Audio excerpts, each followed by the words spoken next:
بسم الله الرحمن الرحيم. آية كتاب العتق.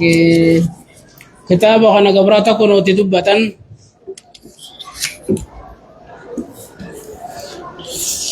حدثنا يا ابن قال قلت لمالك حدثك نافع عن ابن عمر قال قال رسول الله صلى الله عليه وسلم من اعتق شركا له في عبد فقال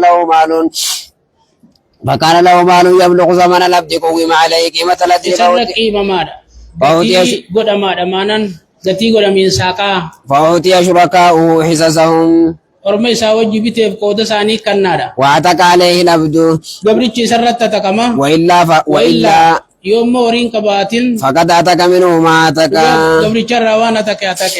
اجن وحدثنا قتيبة بن سعيد ومعمر بن جميع عن ليس بن سعدنا وحدثنا شيبان بن فروخ حدثنا جرير بن عاصم وحدثنا ابو الربيع وابو كامل قال حدثنا عماد حدثنا ايوب وحدثنا ابن نمير حدثنا ابي حدثنا عبيد الله وحدثنا محمد بن مثنى حدثنا عبد الوهاب قال سمعت يا ابن سعيدنا وحدثني اسحاق بن منصور اخبرنا عبد الرزاق عن ابن جريج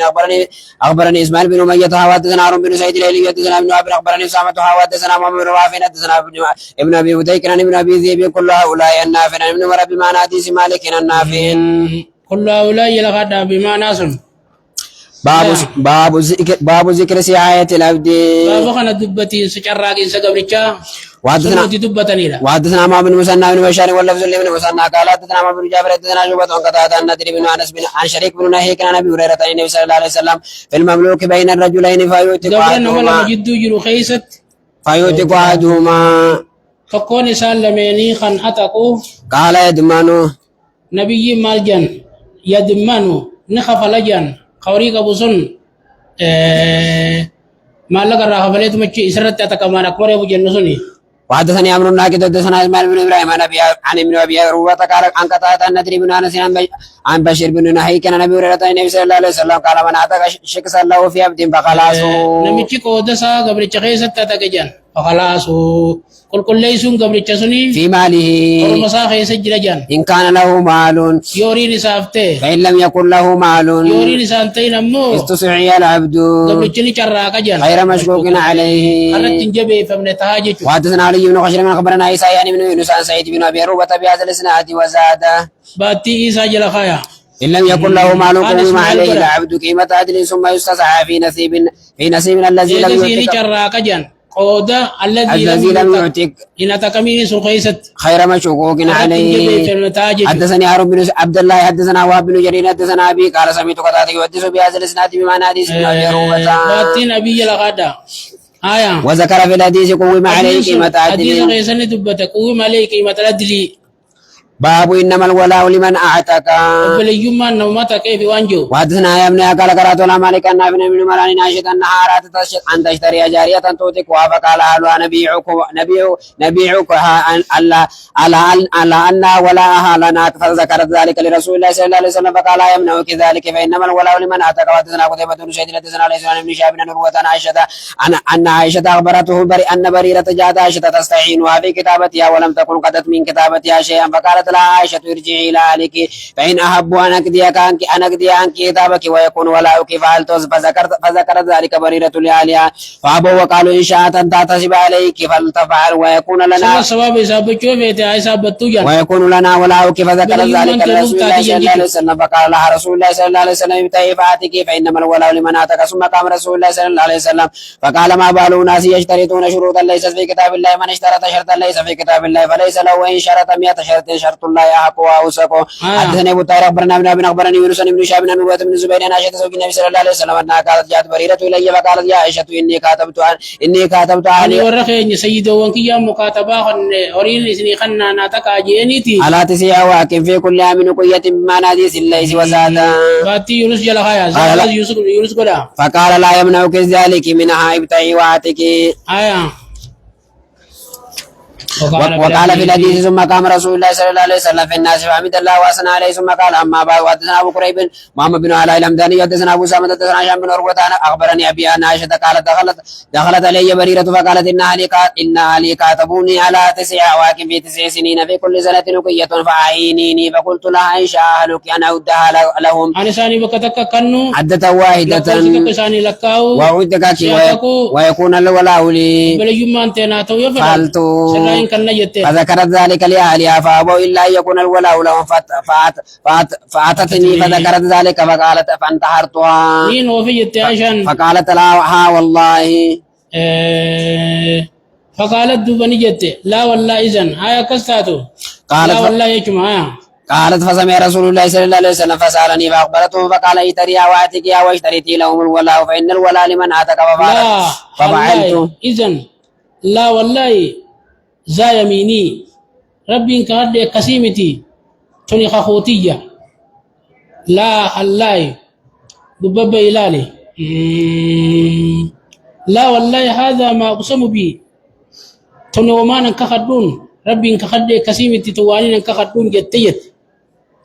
آية ففعلت قال ثم خطب رسول الله صلى الله عليه وسلم عشية فحمد الله واثنى عليه بما هو له ثم قال اما بعد فما بال اقوام يشتركون شروطا ليست في كتاب الله ما كان من شرط ليس في كتاب الله عز وجل فهو باطل وان كان 100 شرط كتاب الله احق وشرط الله اوثق ما بال رجال منكم يقول احدهم اعتق فلانا ولا لي وانما الولاء لمن اعتق وحدثنا بكر بن شيبة وابو قريب قال حدثنا ابن ميرها وحدثنا ابو قريب حدثنا وكيع وحدثنا زهير بن ربيع واسحاق بن ابراهيم جميعا عن جرير كلهم عن هشام بن عروة بهذا الاسنادنا وديس ابي اسامة غير النبي جرير وكان زوجها عبدا فخيرها رسول الله صلى الله عليه وسلم وقالت نفسها حديث جرير كيستي قال راوي نجيلا قال الراوي قوتن راوي سن عائشة مابر تكاونا ما عائشة راكره وكان زوجها عبدا أكن جان فخيرها رسول الله صلى الله عليه وسلم فاختارت نفسها ولو كان حرا لم يخيرها وليس بحديثهم اما بعد وليس بحديثهم كل يلخيا اما بعد ننجر جان حدثنا زهير بن ربيع بن علاء واللفظ لزهير قال حدثنا ابو معاويه حدثنا هشام بن عروة عن عبد الرحمن بن القاسم عن ابي عائشة قالت كان في بريرة ثلاث قضيات بريرة غيستي أمري سديد تيرا أراد أهلها أن يبيعها ويشترطوا ولاءها فذكرت ذلك للنبي صلى الله عليه وسلم فقال اشتريها واعتقيها فإن الولاء لمن أعتق قالت واعتقت فغيرها رسول الله صلى الله عليه وسلم فاختارت نفسها قالت وكان الناس يتصدقون عليها وتهدي لنا قالت يا عائشة نمني ما سير صدقتني صدقة سنو إرقتيت فذكرت ذلك للنبي صلى الله عليه وسلم فقال هو عليها صدقة وهو لكم هدية فكلوه تودي الغدا أقول النبي سير صدقة نومو هدية نياتا نونجيجت وحدثنا بكر بن شيبة حدثنا حسين بن علي زايدة سمع كان عبد الرحمن بن القاسم عن ابي عائشة انها اشترت بريرة من ناس من الانصار واشترت الولاء فقال رسول الله صلى الله عليه وسلم الولاء لمن ولي النعمة وخيرها رسول الله صلى الله عليه وسلم وكان زوجها عبدا واحدت لعائشة لحما فقال رسول الله صلى الله عليه وسلم لو صنعتم لنا من هذا اللحم قالت عائشة تصدق به على بريرة فقال هو لها صدقة ولنا هدية حدثنا من مسنى حدثنا من جابر حدثنا شعبة قال سمعت عبد الرحمن بن القاسم قال سمعت القاسم يحدثنا عائشة انها ارادت ان تشتري بريرة لليتك فاشترت ولاها فذكر ذلك رسول الله صلى الله عليه وسلم فقال اشتريها واعتقيها فإن الولاء لمن اعتق وأهدي لرسول الله صلى الله عليه وسلم لام فقالوا للنبي صلى الله عليه وسلم هذا تصدق به على بريرة فقال ولها صدقة وهو لنا هدية وخيرت فقال عبد الرحمن وكان زوجها حرا قال شعبة ثم سألته عن زوجها فقال لا أدري وحدثنا أحمد بن عثمان النوفلي حدثنا أبو داود حدثنا شعبة بهذا الاسنادنا وهو باتيا باتاو قوتني ذاتي محمد بن جعفر قرا وحدثنا محمد بن مسنى بن بشار جميعا عن ابي هشام قال ابن مسنى حدثنا مغيرة بن سلمة المخزومي وابو هشام حدثنا وهيب حدثنا عبيد الله بن يزيد بن رومان عن عروة عائشة قالت كان زوج بريرة عبدا وحدثنا ابو الطاهر حدثنا ابن ابي اخبرني مالك بن انس عن ربيعة بن ابي عبد الرحمن القاسم بن محمد عن عائشة زوج النبي صلى الله عليه وسلم انها قالت كان في بريرة 3 سنين خيرت على زوجها حين تقت وهدي لها لام آدا سديجتو خراس سديجتو وهدي لها علام فدخل عليه رسول الله صلى الله عليه وسلم والبرمة على النار فدعا بطعام فأتي بخبز وأدم من أدم البيت فقال ألم فقال ألم أرى برمة على النار فيها علام فقالوا بلى يا رسول الله ذلك علام تصدق به على بريرة فكرهنا أن نطعمك فقال هو عليها صدقة وهو منها لنا هدية وقال النبي صلى الله عليه وسلم فيها إنما الولاء لمن أعتق وحدثنا بكر بن شيبة حدثنا خالد بن مخلد عن سليمان بن بلال حدثني سهيل بن أبي سالم عن أبي هريرة قال أرادت عائشة أن تشتري جارية تؤتقها فأبى أهلها إلا أن يكون لهم الولاء فذكر ذلك رسول الله صلى الله عليه وسلم فقال يمنع كذلك فإنما الولاء لمن أعتق باب النهي عن بيع الولاء وهبته نما تكنسون غرغرو بخنو رادوركو حدثنا يا ابن التميمي اخبرنا سليمان بن بلال عبد الله بن دينار عن ابن عمر ان رسول الله صلى الله عليه وسلم نهى عن بيع الولاء وانبته قال مسلم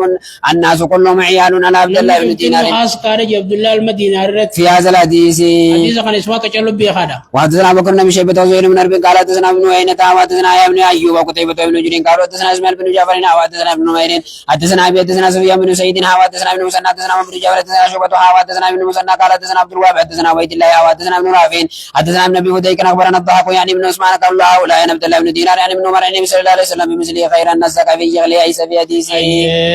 باتي كل هؤلاء يلنا خيا خير الناس ليس في حديثه سقفي يلا خيا كنا. عن عبيد الله الا البيع ولم يذكر الهبة. يبان تب النبي ملي. باب تحريم تولى العتيق خير موالي. باب تحريم تولى العتيق عتيق باب كان حرامنا موسسي سنما تكمه خير موالي لك باب كان حرامنا ولي غدچو نما تكه خير موالي نما سنه تكين مولا اخي يجچون. وحدثني امام بن رافع حدثنا عبد الرزاق اخبرنا ابن جريج اخبرني ابو الزبير انه سمع جابر بن عبد الله يقول كتب النبي صلى الله عليه وسلم على كل بطن وقوله كل بدا غوسارن خطبجن وقوله غما ثاني ثم كتب انه لا يحل للمسلمين انه شانين لا يحل للمسلمين مسلم فلا انتو ان يتوالى مولى رجل مسلمين مولانا ما تقو مسلمة بخير اذنه نما بيرو موسس جيتو اذني ساتي مللالا. ثم اخبرت انه لعن في صحيفته من فعل ذلك. فمجي جابر انه نبي لعن نيابار جيتو في صحيفته ورقا خطب اسم كيست من فعل ذلك يتولى جلغدا نما كزدلغي حدثنا نما اسنا تاكين ولي غدت ابلو خنا ناتاكجي خان ديسلالا نيابار جيتو نغي حدثنا قتيبة بن سعيد حدثنا يعقوب يعني بن عبد الرحمن القاري سئل النبي ابي هريرة ان رسول الله صلى الله عليه وسلم قال من تولى قوما بخير اذن مواليه فعليه لعنة الله والملائكة لا يقبل منه عدل ولا صرف. يتوالى جيتون اركسو جيتو الى نفسي لبو سات ولي جمع نمتو مسلمة اركسون لبو سا اركسي البلو ناتك سلاجو بولانك يبلو خجو نما بيرو ولي جيكو رچو چورمانان آية. حدثنا ابو بكر بن شيبة حدثنا حسين بن علي الجوفي عن زايدة عن سليمان بن ابي زال عن ابي هريرة عن النبي صلى الله عليه وسلم قال من تولى قوما بغير اذن مولى رجل مسلم جي نما ستكتوكو ولي يمر رافولين وبروتي خنو جيتو اما لا مفهوم لا خرج مخرج الغالب جي مسلم جي ما خافرا يو نما خافرا تو سيتا كما إذن يفتنوا بروي متني دن ديما يتسرا نوخنه مفهوم مخالفة جنين مفهوم نكون مفهوم موافقاتي في مخالفة كبابر هنما مفهوم مخالفة شرطي يوجد تتملي حجانتو حقنا كل لما كأي دين سيتون رجل مسلم تون لما خرج مخرج الخالب جنان مخرج الخالب لا مفهوم لا مفهوم نساب تاني نما بيرو كالغروني كم نيجون ندللو جنان. أكبر دوا تناو برادي سكويستي ada abba islama ka kayeji sunis kharaja makhraj al khalib kasi sunis khani yo ako itesa kaswamma aya. حدثنا ابو بكر بن شيبة حدثنا حسين بن علي الجوفي عن زايدة عن سليمان بن ابي سالم عن ابي هريرة عن النبي صلى الله عليه وسلم من تولى قوما بغير اذن مواليه فعليه لعنة الله والملائكة والناس اجمعين لا يقبل منه يوم القيامة عدل ولا صرف. وحدثني ابراهيم بن دينار حدثنا ابي هريرة بجل هايا حدثنا شيبان عن الاعمش بهذا الاسناد غير انه قال باتي شيبان قونا خان امو زايدار قول درس سليمان والعمشيت سليمان في عمشين تقبير غير انه شيبان قال لي جمله ومن والى غير مواليه بغير اذن كان جي. حدثنا ابو قريب بن حدثنا محمد حدثنا الاعمش عن ابراهيم التيمي عن ابي قال خطبنا علي بن ابي طالب فقال من زعم ان عندنا شيئا نكره الا كتاب الله وهذه الصحيفه نمشي وان قرانون نبي رجل قران ربي ملجي وهذه الصحيفه ملجي جير قال وصحيفه معلقه في كرام سيفي فقد كذب خرقان راتي جي غلقا سيفي سارت مسلمين كانت تدي فقد كذب دغا خجبه فيها اسنان الابل واشياء من الجراحات وفيها قال كيس عمري قالوا وانكم خنمو شيء مدار راتي جرادا وفيها قال النبي صلى الله عليه وسلم المدينة ورم ما بين عير إلى سور فمن حدث فيها حدثنا وهو مودسا فليلة الله الملائكة والناس أجمعين لا يقبل الله منه يوم القيامة صرفا ولا عدلا وذمة المسلمين واحدة يسعى بها أدناهم ومن ادعى إلى غير أبيه أو انتمى إلى خير مواليه فعليه لعنة الله والملائكة والناس أجمعين لا يقبل الله منه يوم القيامة صرفا ولا عدلا باب فضل الإتك حدثنا محمد بن مسند على نزي حدثنا يحيى بن سعيد عن عبد الله بن سعيد وهو ابن أبي هند حدثني إسماعيل بن أبي حكيم عن زيد بن مرجانة عن أبي هريرة النبي صلى الله عليه وسلم قال من أعتق رقبة مؤمنة أعتق الله بكل إرب منها إربا منه من النار كلهمنا نمتشينا تكراتيتيني إربا منه أمنا نمتشا تكي بالدرة تكجللا وحدثنا داود بن رشيد حدثنا الوليد بن مسلم عن محمد بن مطرف عن ابي غسان المدني عن زيد بن اسلم عن علي بن حسين عن زيد بن مرجانة عن ابي هريرة عن رسول الله صلى الله عليه وسلم قال من اعتق رقبة اعتق الله بكل عضو من اعدائه من النار حتى فرجه بفرجه. وحدثنا قتيبة بن سعيد حدثنا ليس من الهادي عن عمر بن علي بن حسين عن زيد بن مرجانة عن ابي هريرة قال سمعت رسول الله صلى الله عليه وسلم من اعتق رقبة مؤمنة اعتق الله بكل عضو من النار حتى يؤتك فرجه بفرجه. وحدثني محمد بن مسعود حدثنا بشير بن مهدل حدثنا عاصم وهو ابن محمد العمري حدثنا واقد يعني اخا حدثني سعيد بن مرجانة صاحب علي بن حسين قال سمعت ابا هريرة يقول قال رسول الله صلى الله عليه وسلم ايما امرئ مسلم اعتق امرأ مسلما استنقذ الله بكل عضو منه من النار. قال فانطلقت حين سمعت الحديث من ابي هريرة فذكرته لعلي بن حسين فاعتق عبد الله فقد اعطاه به ابن جعفر 10,000 درهم. جعفر كما خدن اساخنه تكاو دينار كما اساخنه سنيا تكجر ربي باب فضل اتق الوالد.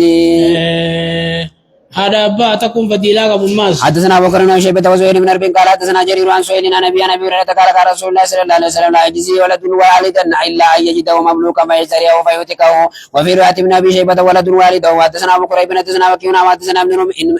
ابن نمير حدثنا أبيها وحدثني عمرو الناقد وحدثنا أبو أحمد الزبيري كلهم عن سفيان عن سهيل بهذا الإسناد مثله وقالوا ولد والده. كان جام دوميغا غني خانة تيدا براني مسلم خانة كمي بفه أني براو خانة متى أفرفا أفرفا سني كلانوا خلنا خلنا نتوقع نقولني أنا بقول لنا برا جزء تكجي إني بدي بكاكوتيبو واتكور راغلانا واتكور راغلانا أنا ما يصدق أنا ورانا جا لو فتحتني كتابه إلا قد أنا ما لا أنا ما شاري بدي تنجرا مسلم جزء أنا إلا بني بكتة وأنا مبرا خطو لا بني مبرا خليه هاريان بيته يقولوا كتابه يقولي كم قونا جا هاريب نجلا بدي مسلم نبدي يقولنا ما كنا نمنا نقول رافين نوغرج أما خنا نينجر جلال أما كم تنام جلا بدي زيت أما خنا نمنا إن كتبنا نبغى دوجي إنتو كنا يونا مبرا خطو شبتة خراجله nama ramenya sonten yoga chini male abichi vire rampata akase daba mu malam maju se kuchison daba nema ko chate tikano kana abi daw to ko kase tin dabi kabira katabe kasi ber ni laban nama yala bada amma are katabile yero mau jini kasi karana kana ga mira kana durante beraya ora durante patira de patan are katabu jerama شر موجين كسي كرانه جا يا رب نقول لسه مولته مكايا خانجي بيسا خاني سكانه نيجر